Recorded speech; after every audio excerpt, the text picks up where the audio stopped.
Hey guys, welcome back to my YouTube channel Mind High Nursing Students. Today we will learn about schizophrenia part 2। और इससे पहले हमने ये देखिए part 1 देखा था, जो कि मैंने आपको कल ही प्रोवाइड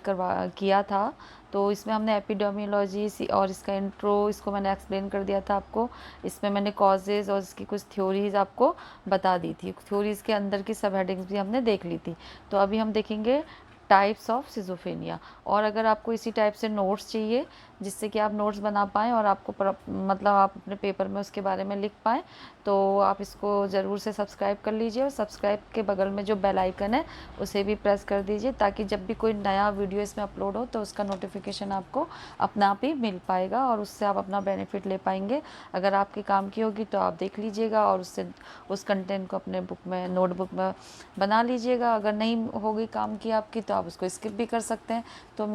आप इसको ज़रूर से सब्सक्राइब कर लीजिए ताकि आप भी इससे बेनिफिट ले पाएँ। तो चलिए स्टार्ट करते हैं। तो अभी हम देखेंगे paranoid schizophrenia, disorganise schizophrenia, catatonic schizophrenia, undifferentiated schizophrenia and residual schizophrenia. Okay, तो देर आर सेवरल सब types of schizophrenia based on symptom. तो ये जो सब टाइप्स, देर आर सेवरल सब टाइप्स ऑफ सिजोफेनिया किस पे बेस्ड रहते हैं? इनके सिम्टम्स के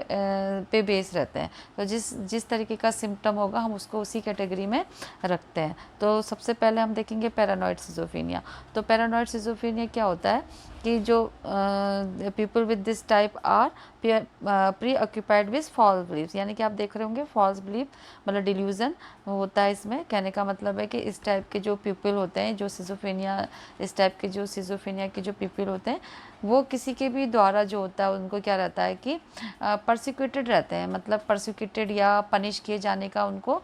अपने अंदर मतलब फॉल्स बिलीव होता है कि वो हमें क्या करेंगे, मतलब हमारे संग वो ठीक से बिहेव नहीं करेंगे, हमें टॉर्चर करेंगे या हमें वो ठीक से इल ट्रीट कर रहे हैं। तो उनको ये लगता है और पनिश किए जाने के बारे में उनके अंदर फॉल्स बिलीव आता है। ठीक है, जिस फॉल्स बिलीव मतलब डिल्यूजन। ठीक है, जिससे कि वो हर समय इंगेज रहते हैं ये सोचते हुए, ये मतलब प्री ऑक्यूपाइड का मतलब इंगेज रहते हैं कि ये मेरे संग क्या कर लेंगे, कुछ गलत करने वाले हैं, मेरे को पनिश करेंगे, मुझे इल ट्रीट कर रहे हैं या करेंगे। इस तरीके की फॉल्स बिलीव उनके अंदर चलते रहते हैं। ठीक है, तो लेकिन वो उनकी जो थिंकिंग, स्पीच और इमोशन होते हैं वो काफ़ी नॉर्मल होते हैं। बाहर से देखने से वो आपको लगेंगे नहीं कि वो कुछ इस तरीके के हैं। जैसे हम वैसे तो इसको इस तरीके से भी समझ सकते हैं ना, जैसे कि यहाँ पर 2 पर्सन है, अगर एक पर्सन एक के लिए क्या समझ रहा है कि वो गलत है, मेरे को अगर वो सही भी बोल रहा है तो उसके अंदर क्या आ रही है कि मेरे संग क्या कर रहे हैं, मिसट्रीट कर रहे हैं मुझे, और मेरे को ये क्या कर सकते हैं, मार सकते हैं, या मेरे को ये कुछ भी कर सकते हैं मेरे साथ में, मुझे टॉर्चर कर सकते हैं या मुझे पनिश कर सकते हैं, कुछ भी उनके अंदर फॉल्स बिलीव आ रहा है। तो अब उन्होंने क्या कर लिया, अपने को दूर कर लिया है और यहाँ से इनको फिर जो है दूसरे,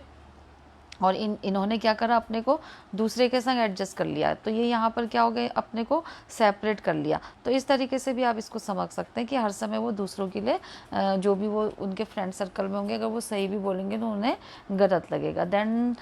डिसऑर्गेनाइज सिजोफेनिया, इसमें क्या होता है कि इस टाइप के जो पीपल होते हैं वो अक्सर कंफ्यूज रहते हैं और इनकोहेरेंट होते हैं। ठीक है, यानी कि वो क्या रहते हैं,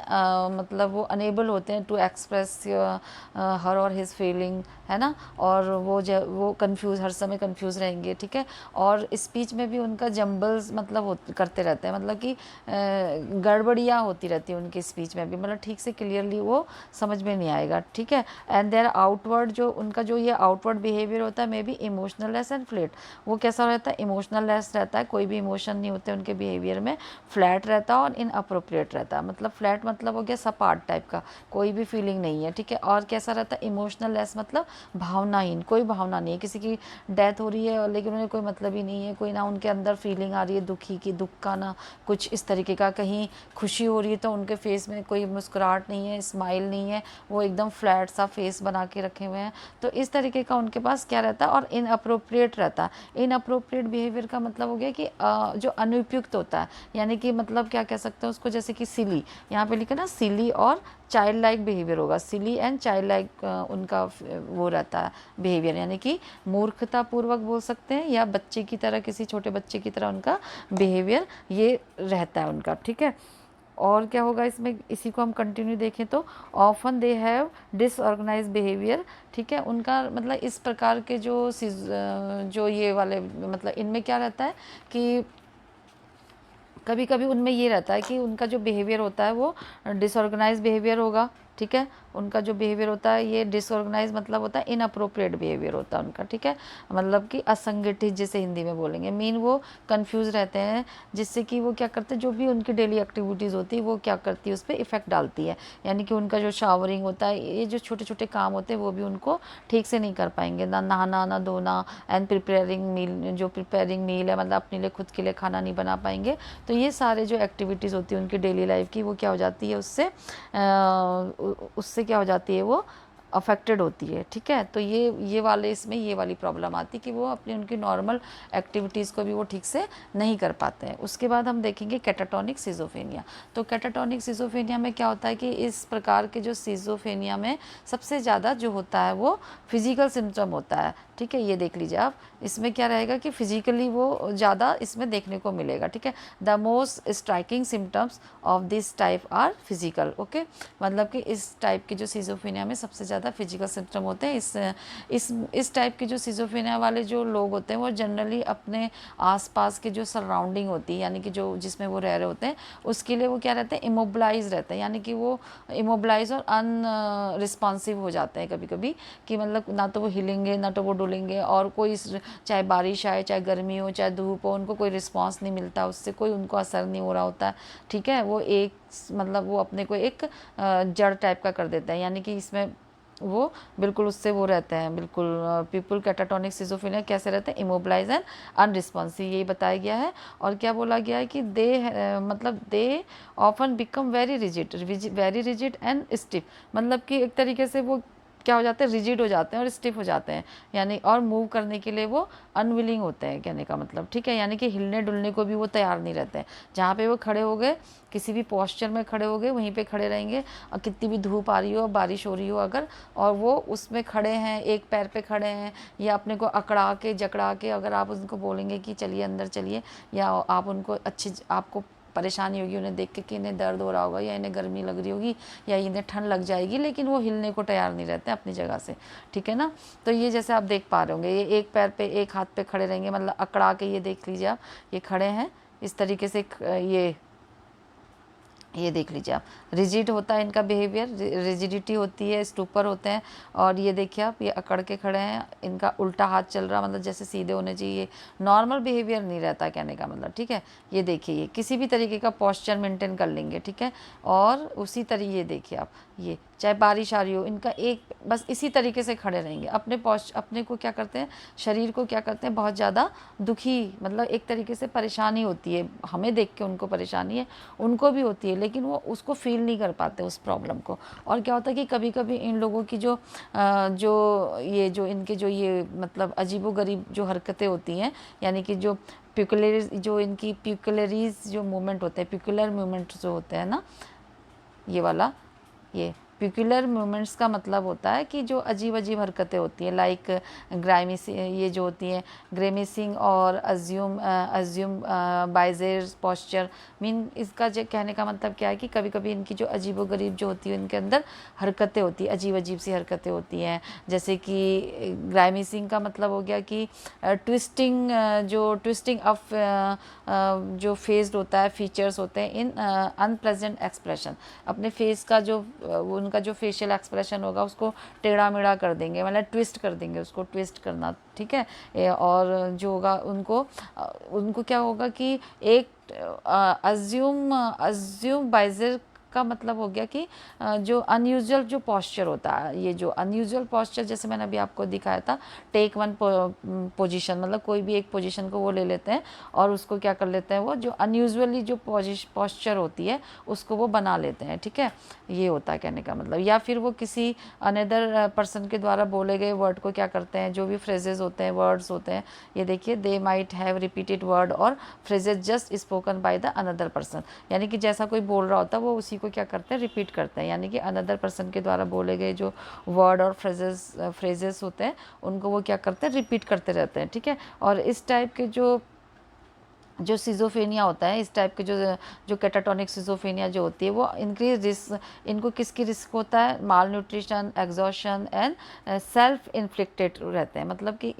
ये समझ लीजिए कि अगर जो इस टाइप के जो सिज़ोफ्रेनिया वाले पेशेंट होंगे, माल न्यूट्रिशन होंगे, मतलब माल न्यूट्रिशन कैसे होंगे, क्योंकि वो सेम पॉस्चर में खड़े हैं, रिजिड खड़े हैं, आप उसको कितना भी बोलेंगे आइए खाना खा लीजिए, कितना भी आप उन्हें वो करेंगे, लेकिन वो अकड़े हुए हैं, जकड़े हुए हैं, एक ही जगह पे हैं, ना वो खाना खाएंगे, ना वो नहाएंगे, ना वो धोएंगे, मतलब नॉर्मल एक्टिविटीज़ की उनकी अल्टर्ड हो जाती है, तो खा नहीं पाएंगे, पी नहीं पाएंगे, तो माल नरिश तो होना ही होना है। एग्जॉस्टेड रहेंगे हर समय, मतलब थके हुए, थकान क्यों नहीं रहेगी, क्योंकि जब एक ही पोजीशन में खड़े हैं और अलग अलग तरीके की गरीब टाइप की अजीब सी पोजीशन बना रखी है, तो प्रॉब्लम होगी, उनको थकान होगी। एंड सेल्फ इन्फेक्टेड का मतलब, सेल्फ इन्फेक्टेड इंजरी मीन हो गया खुद को चोट का खतरा, मतलब अब ये कुछ कर रहे हैं तो उनको डेंजर रहता है हर समय इस टाइप का, कि मुझे अब उनको वो नहीं समझ सकते हैं, लेकिन यहाँ पे हम ये बोला गया है कि उनको क्या रहता है, चोट लगने का खतरा बना रहता है, यानी कि उनको खुद को भी इंजरी हो सकती है, सेल्फ इंजरी, ठीक है, ये है इसका मतलब। और अनडिफरेंशिएट जो सिज़ोफ्रेनिया होता है उसमें क्या होता है, दिस सब type is diagnose when the person symptoms do not clearly present on off the other 3 सब टाइप्स। ओके, मतलब इस सब टाइप को डायग्नोज किया जाता है जब पर्सन के जो सिम्टम, जो हम अभी अदर जो 3 सब टाइप थे उनमें से जब एक भी इनके अंदर जो होता है क्लियरली प्रेजेंट नहीं होता, यानी कि ये अलग ही, वो जो तीनों थे उससे कुछ अलग इनके सिम्टम हट के आएंगे, तो मीन अनदर सब टाइप के सिम्टम इसमें नहीं दिखते हैं क्लियरली। जो भी हमने अभी 3 सब टाइप पढ़े थे उसके इनके अंदर क्लियर नहीं होता है, क्लियर सिम्टम नहीं होते, ना तो ये कैटाटोनिक टाइप का लगेगा आपको, ना तो ये पैरानॉइड लगेगा, तो ना ये डिसऑर्गेनाइज लगेगा, तो ये अनडिफरेंशिएट सिज़ोफ्रेनिया में आ जाते हैं। तो ये थोड़े बहुत इनके अंदर होता है, लेकिन बहुत ज़्यादा क्लियरली नहीं समझ में आता है, ठीक है। और जो रेसिडुअल जो सिज़ोफ्रेनिया होता है, इसमें क्या होगा कि ये जो सिज़ोफ्रेनिया होता है, मतलब ज़्यादा सीवियर नहीं मानेंगे इसको, ठीक है। ये इस टाइप की जो सिज़ोफ्रेनिया की जो पर्सन होते हैं उनके सिम्टम की जो होती है सीवियरिटी थोड़ी कम हो जाती है, मतलब कि जो डेंजरपन है, जो सीवियरिटी मतलब हो गया गंभीरता, जो होती कम होती है, मतलब कहने का मतलब, ठीक है। तो जैसे कि हेलुसिनेशन है, डिल्यूजन एंड अदर सिम्टम में स्टिल भी प्रेजेंट, मतलब ये प्रेजेंट तो रहते हैं, हेलुसिनेशन और डिल्यूजन और अदर सिम्टम अभी भी इनमें प्रेजेंट हो सकते हैं, लेकिन ओरिजिनली जो होता है सिज़ोफ्रेनिया का जो डायग्नोज होने का जो भी कंपैरिजन में ये काफ़ी कम होते हैं। जो अदर